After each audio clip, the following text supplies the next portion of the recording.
14 away from 11 with Pete this morning. We're talking cyberbullying, and I'm asking your advice to young people going online and interacting with others, how to stay safe in that space. 1300 560 222, you can call us, or text 0448 922 604.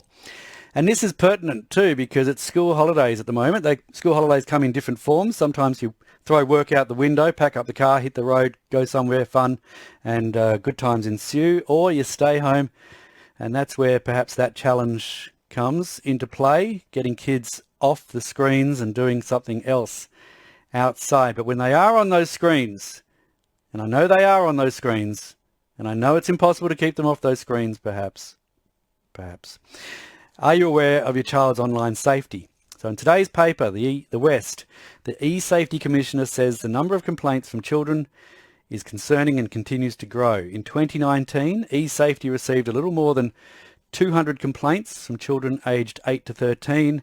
And in 2022, the latest data, it's jumped to 740 reports of cyberbullying. Paul Litherland is a former police officer and now online safety consultant. Morning, Paul. Good morning, Pete. How are you going? You're good. Appreciate your interest in this. Those kind of stats for you, how do you respond to that kind of a jump? On a couple of facets, I suppose, mate. Well, number one is, and you mentioned this in the lead-up, we're getting a lot more kids reporting, which is a positive, and that's what I'm pushing very strongly across my schools and organisations. And g'day to all my wonderful Southwest schools. But we're also seeing the fact that obviously bullying is continuing to increase as well across so many different platforms and environments. And more importantly, kids are getting online younger and younger now, mate. So the number of people being exposed or children being exposed to those risks is obviously increasing significantly as well. We've had a couple of texts, Paul, people simply saying, don't let them on. Does that even work? No, not really. I mean, I get where they're coming from. It's such a difficult environment to police, and there's a lot of risk. You don't get that as much in the physical world, and but this is our kids' world these days. For me, it's not allowing them to rush into online environments, and just to give them that guidance and understanding. And it's easy to say turn it off, but in reality, the problem that arises is if that 10 or 12 or 13-year-old has no experience online, by the time they get to 17, 18, they're jumping into a world they're not familiar with, and from my experience, that increases harm.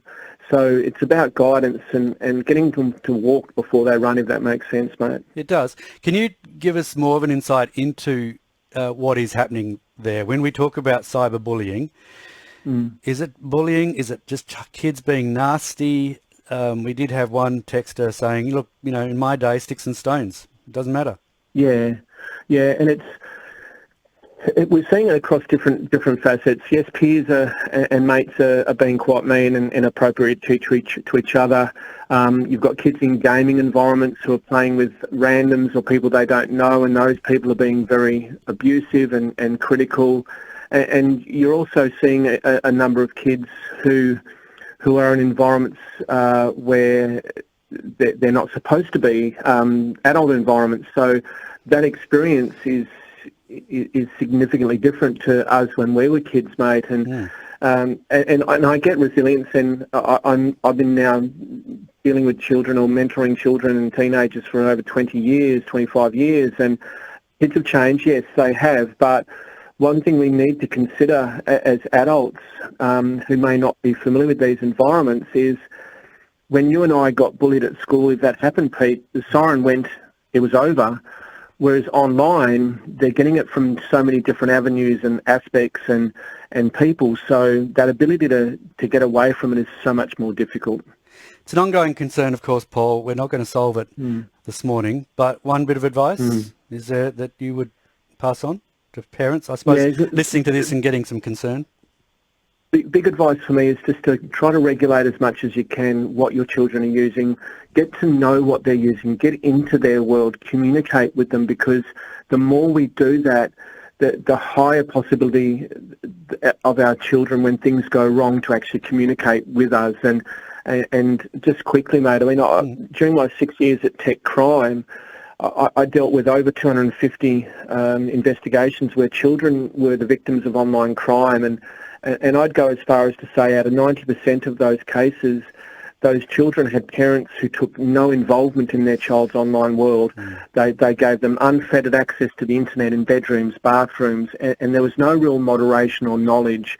So let's get on board and let's shift that culture and get to know what they're using, guide them and help them, because when we get into their world, there is a much higher chance they're going to come and talk to us when things go wrong. So that's a big one for me. And in the meantime, I'm trying to push the networks to stop, to get them to stop making it so easy for our children to get on and being exposed to these risks. And that's a harder battle, unfortunately. Yeah, I get it. And we could talk a lot more, Paul. Let's do that another time. For the moment. We will. Yeah, thank you very much, Paul Litherland.